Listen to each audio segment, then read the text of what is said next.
tremendous amount of pace in this race. We'll see how that lays out, but going to be getting a great price with Edgar Prado, Dale Romans, and Lemon Drop Kid. Probably won't be that low or that high odds again for a long time. The 2 is a horse that Jim likes and I like and many other gamblers out there like. This is a $300,000 Harlan's Holiday. And I'll let you talk about this horse for a minute, Jim. Okay. How you're going to play this horse in the race. He's trained by Kenny McPeak, and Alvarado's up. His name is Dangerous Society. This is the horse that is the key to this race for me. Looking over that race today, how that went down, the Hutchinson, although it was 7 furlongs, they were going 1 turn, you got to be sitting within 3 lengths. There's no question that the 2 since the 1 I don't think will get out all that well, the 2 will get out better. He's going to sit on the rail, and he should have a decent trip.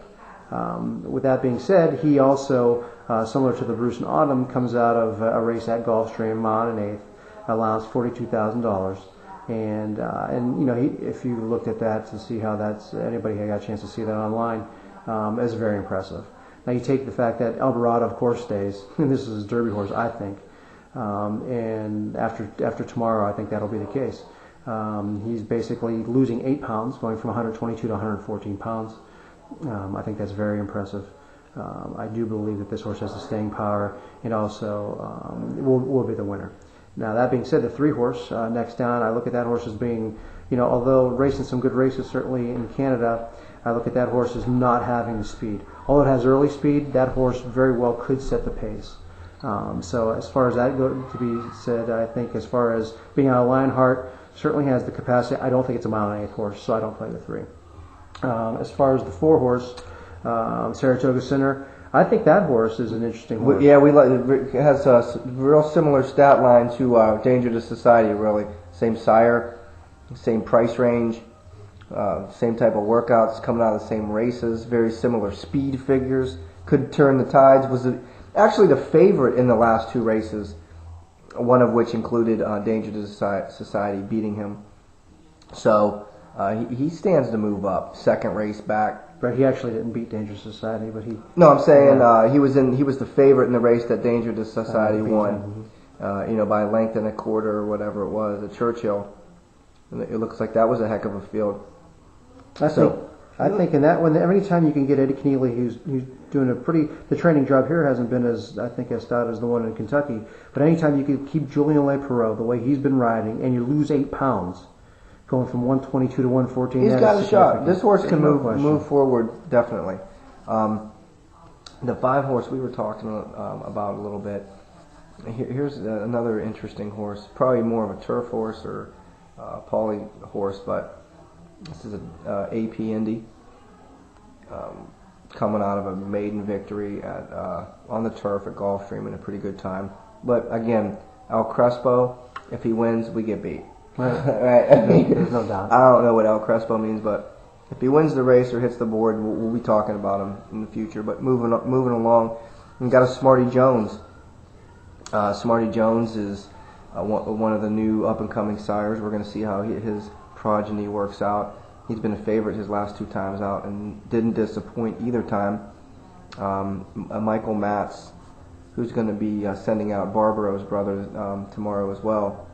So that horse is going to be interesting. I mean, it hasn't really been out of any of the 3 races he's been in, but he's moving up from the Meadowlands, but he's coming out of Calder, but it was a turf race he was in, so hard to make an argument for him going up against who he's racing. Although he's got a nice workout his last race, minute flat. I think he's also maybe a little bit more slower maturing horse. I don't know. I don't know exactly when he was born, what time of the month he was, time of the year he was born, but I think he might be. Yeah, if he wins, he's going to beat me. Yeah, I agree. Yeah. Stately Character, 20 to 1 on the morning line, may go off higher. Has the speed figures to compete. Has been a long shot in many of the races and has hit the board at 44 to 1, at 30 to 1, and cleaned up the Super in his maiden at 18 to 1. So. There's a lot of people that love Stately Character. Sure. You know what I mean? Some people may be thinking he'll bounce this race off of his last race. I think he's actually, that was the first time after a layoff. I think that was a stepping stone for this horse. This is a pleasant tap. Yeah. He's going to be a gritty fighter if he got that part of the dad seed, and I don't think he can win, but I think he's he going can be on the ticket. Yeah, I think he definitely. He's a long shot on the ticket. Definitely plotter, loving the distance. So he looks good. Idolmaker is a horse that I actually am going to be playing on top of a couple of my tickets.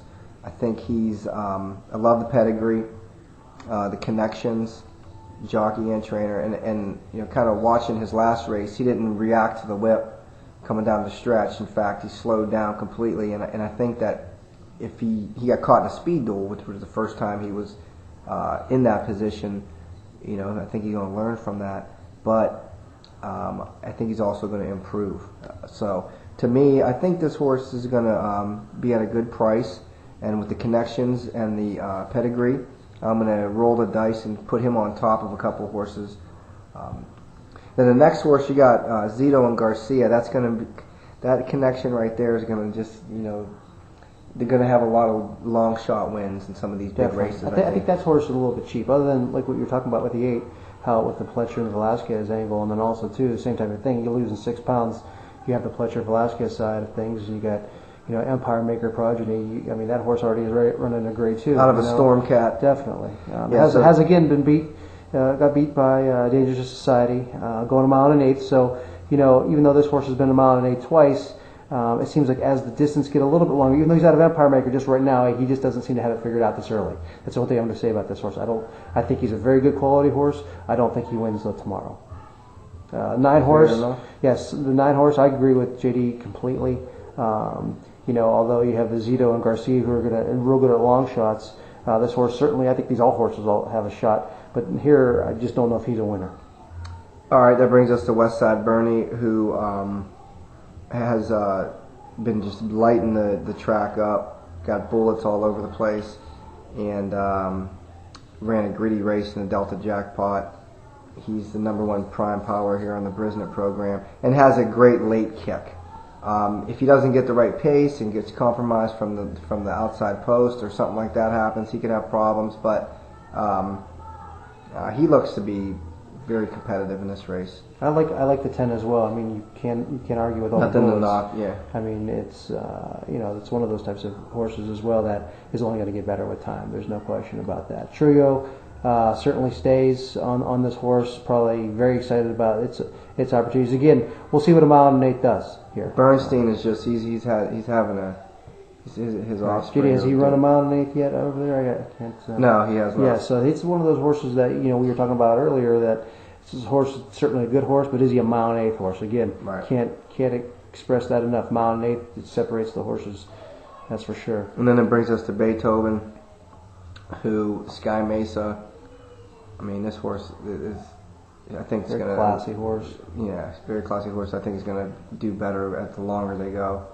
And this is actually the horse's first race back, so may need to prep, but is an awesome looking horse. Is a dead closer. Right. They get pace, JD. I think this horse has the class to win. From the 11 hole, people are going to say, absolutely, that's tough. But you know what? Look who's on him. Burrell's going to drop him back, put him on the rail. He's going to be coming from the back, right up the rail at the end of the race. It could be your play here, but right, like I said, first race back. Tough to say. Now the horse had a 2-month layoff in the summer after his first race and won off a little bit of a layoff there. Yeah, it's in a big field as well. So I mean, against 11 horses. So that's how we see it. So it looks like we kind of agree on.